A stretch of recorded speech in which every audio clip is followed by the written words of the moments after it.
Selamat datang kembali di sesi pendalaman kita. Oke, kali ini kita punya hidangan utama nih. Sebuah analisis mendalam soal The Wealth of Nations, karya legendaris Adam Smith tahun 1776. Betul sekali, karya yang fundamental ya. Banget. Nah, misi kita seperti biasa, menyuling ide-ide paling revolusioner dari Smith.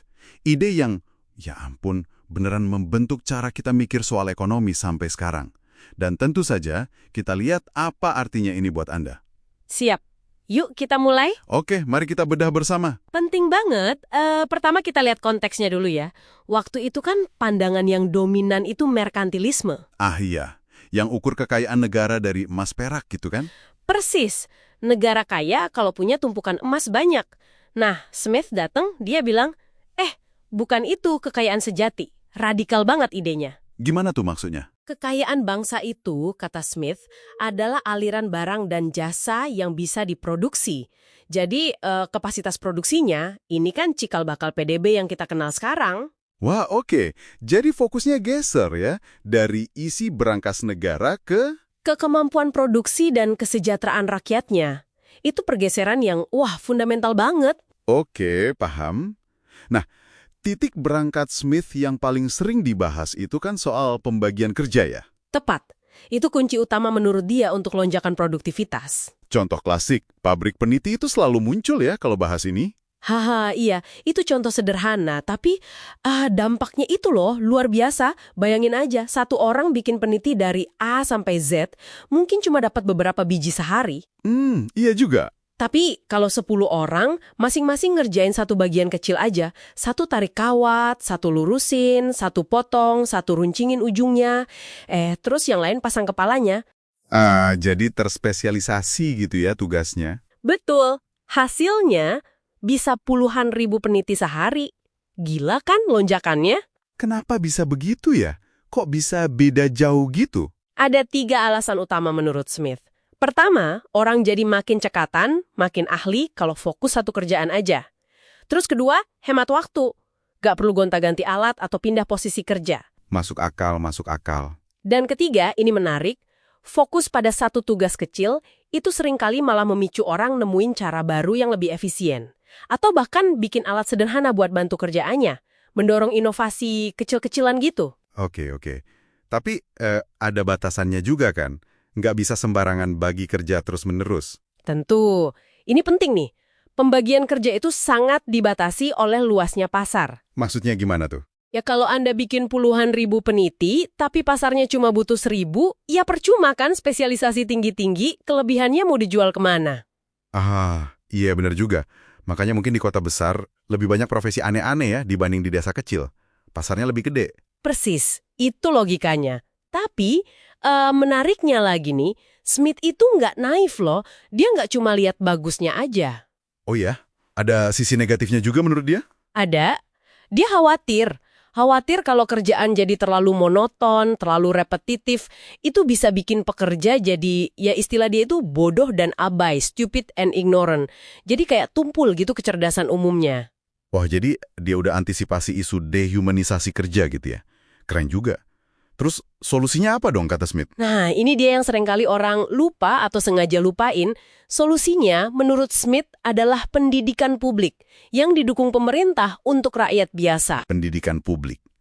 Buat ngelawan efek negatif spesialisasi tadi. Iya, justru itu. Jadi ini bukti kalau Smith itu bukan penganut laissez-faire murni yang anti pemerintah sama sekali. Seperti yang sering digambarkan. Dia lihat peran negara itu penting, salah satunya yaitu di pendidikan dasar ini. Oke. Jadi spesialisasi bikin produksi naik. Tapi kan butuh bahan bakar, biar mesin ekonomi ini jalan terus, biar tumbuh. Apa tuh mesinnya? Mesinnya adalah akumulasi modal. Gampangnya gini, surplus atau keuntungan dari produksi itu jangan dihabisin semua buat konsumsi. Terus diapain? Sebagian ditabung, istilahnya Smith itu parsimoni, hemat pangkal kaya lah kalau bahasa kitanya. Terus tabungan itu diinvestasikan lagi. Investasi buat apa? Ya buat beli lebih banyak alat, mesin baru, itu namanya modal tetap. Atau buat beli bahan baku lebih banyak, bayar upah pekerja lebih banyak. Itu modal beredar. Oh, jadi kayak bola salju gitu ya. Modal nambah, produktivitas naik lagi, surplusnya makin gede, terus bisa nabung, dan investasi lebih banyak lagi. Gitu terus. Betul, lingkaran positif pertumbuhan, itu intinya. Dan ini penting nih, akumulasi modal ini, kata Smith, nggak cuma nguntungin pemilik modal aja. Oh ya? Pekerja juga untung. Gimana caranya? Logikanya, kalau investasi naik, modal nambah, berarti kan permintaan tenaga kerja juga ikut naik dong. Iya juga. Perusahaan butuh orang buat operasikan mesin baru misalnya. Nah, kalau permintaan tenaga kerja naik, apa yang terjadi sama upah? Cenderung naik juga kan, upah realnya. Jadi dalam skenario ideal Smith, kepentingan modal sama pekerja itu bisa sejalan, sama-sama diuntungkan oleh pertumbuhan ekonomi. Sistemnya jalan karena spesialisasi, didorong oleh modal hasil tabungan dan investasi. Tapi, siapa yang ngatur ini semua? Kan nggak ada bos besar yang ngasih komando, kamu produksi ini, kamu investasi itu. Nah, ini masuk ke bagian tangan tak terlihat yang terkenal itu bukan? Nah, persis. Ini dia jantung mekanisme pasarnya Smith. Penggeraknya adalah kepentingan pribadi atau self-interest. Dan hasilnya, kalau kondisi mendukung, bisa muncul yang namanya tangan tak terlihat atau invisible hand. Kutipan terkenalnya itu yang soal tukang daging sama tukang roti itu ya? Iya, yang itu. Bukan dari kebaikan hati si tukang daging, pembuat bir, atau tukang roti kita mengharapkan makan malam kita, melainkan dari perhatian mereka pada kepentingan mereka sendiri. Artinya, mereka melayani kita bukan karena mereka baik hati, tapi karena mereka mau cari untung. Tapi ini sering banget disalahpahami kan? Seolah-olah kalau semua orang egois, ngejar untung sendiri, otomatis hasilnya pasti bagus buat masyarakat. Kayak ada sihir gitu. Nah, itu dia. Salah kaprah yang umum banget, penting dicatat nih. Smith itu cuma pakai istilah tangan tak terlihat itu sekali aja loh di Wealth of Nations. Oh, cuma sekali. Iya. Dan konteksnya spesifik banget. Dia lagi ngomongin investor yang lebih milih investasi di dalam negeri daripada di luar negeri, karena merasa lebih aman buat dirinya sendiri. Nah, pilihan demi keamanan pribadi ini, secara tidak sengaja, ternyata ikut menguntungkan ekonomi domestik. Jadi bukan jaminan otomatis gitu ya? Sama sekali bukan. Tangan tak terlihat itu bukan sihir. Dia bisa bekerja menghasilkan kebaikan sosial hanya jika ada kondisi pendukung yang pas. Kondisinya apa aja tuh? Yang paling utama, persaingan yang sehat. Nggak ada monopoli atau kartel. Dan kedua, ada sistem keadilan yang berfungsi baik, yang melindungi hak milik orang dan memastikan kontrak ditepati. Tanpa dua hal itu, kepentingan pribadi ya bisa dengan mudah jadi keserakahan, kolusi, atau eksploitasi, malah ngerusak. Wah, oke. Jadi kesannya meskipun Smith percaya kekuatan pasar, dia tetap lihat peran penting buat pemerintah ya. Bukan berarti negara tinggal diam aja. Sangat penting, cuma memang perannya terbatas pada fungsi-fungsi yang esensial, yang fundamental. Smith ngerinciin ada 3 tugas utama negara. Apa aja tuh? Pertama, melindungi masyarakat dari serangan luar. Ya, pertahanan nasional lah. Kedua, melindungi hak setiap warga dari ketidakadilan atau penindasan oleh warga lain. Ini soal sistem hukum dan peradilan yang adil. Oke, pertahanan dan keadilan. Yang ketiga? Ketiga, ini menarik, menyediakan barang publik dan institusi publik tertentu. Maksudnya, hal-hal yang penting buat masyarakat, tapi nggak bakal disediain swasta karena nggak nguntungin secara komersial. Contohnya? Ya, kayak infrastruktur dasar, jalan, jembatan gitu. Atau ya tadi, pendidikan dasar untuk rakyat. Itu tugas negara menurut Smith. Jadi cukup jelas ya batasan perannya. Terus soal pajak gimana?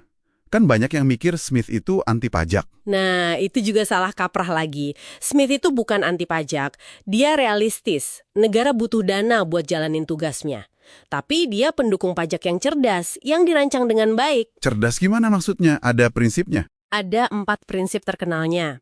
Pajak itu harus 1, adil, maksudnya proporsional dengan kemampuan bayar. 2, pasti, aturannya jelas, nggak seenaknya pejabat. 3, nyaman, waktu dan cara bayarnya gampang buat wajib pajak. Dan 4, efisien, biaya buat nagih pajaknya harus seminimal mungkin. Oke, 4 prinsip. Keadilan, kepastian, kenyamanan, efisiensi. Cukup relevan ya sampai sekarang? Banget. Dan dia bahkan bilang loh, gagasan kalau orang kaya bayar pajak lebih dari sekedar proporsional, jadi kayak pajak progresif gitu, terutama buat barang mewah. Itu tidak masuk akal.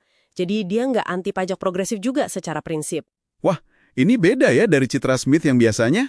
Iya, Dia juga sangat-sangat kritis sama utang negara yang gede, apalagi kalau buat biayain perang. Dianggap itu pemborosan. Oke. Jadi kalau kita rangkum nih buat Anda yang dengerin, Adam Smith itu ngasih kita semacam cetak biru kemakmuran. Fokusnya bukan cuma duit negara, tapi kesejahteraan real masyarakat. Betul, kesejahteraan yang digerakkan oleh pembagian kerja atau spesialisasi, terus didorong sama investasi modal yang berasal dari tabungan. Nah, mekanisme penggeraknya itu kepentingan pribadi, tapi bekerjanya harus dalam kerangka pasar yang kompetitif dan sistem hukum yang adil ya. Baru tangan tak terlihat itu bisa muncul secara positif. Dan jangan lupa, semua itu butuh dukungan pemerintah yang efektif dalam menjalankan fungsi-fungsi esensialnya, keamanan, keadilan, dan penyediaan barang publik tertentu. Intinya, Smith benar-benar mengubah cara pandang kita soal kekayaan itu apa. Dan dia meletakkan fondasi buat hampir semua pemikiran ekonomi modern sesudahnya. Dampaknya masih kita rasakan banget sampai sekarang. Nggak bisa dipungkiri. Mau setuju atau nggak sama detailnya, kita nggak bisa lepas dari kerangka berpikir yang dia bangun. Nah, sebagai penutup nih, ada satu pertanyaan buat Anda renungkan sendiri. Mengingat peringatan keras Smith yang udah lebih dari 200 tahun lalu ya, soal bahaya gampangnya pemerintah itu ngambil utang besar, terutama buat biayain hal kayak perang. Isu yang selalu aktual ya. Iya kan? Pertanyaannya, seberapa relevansi peringatan tua itu kalau kita lihat kondisi utang publik dan kebijakan fiskal negara-negara di dunia saat ini? Apakah kita udah belajar? Atau ya gitu deh, sesuatu untuk Anda pikirkan. Sampai jumpa di sesi pendalaman berikutnya. Next, mau bahas apa lagi? Kasih tahu Mas Ragil di komen ya. Follow untuk tips lainnya.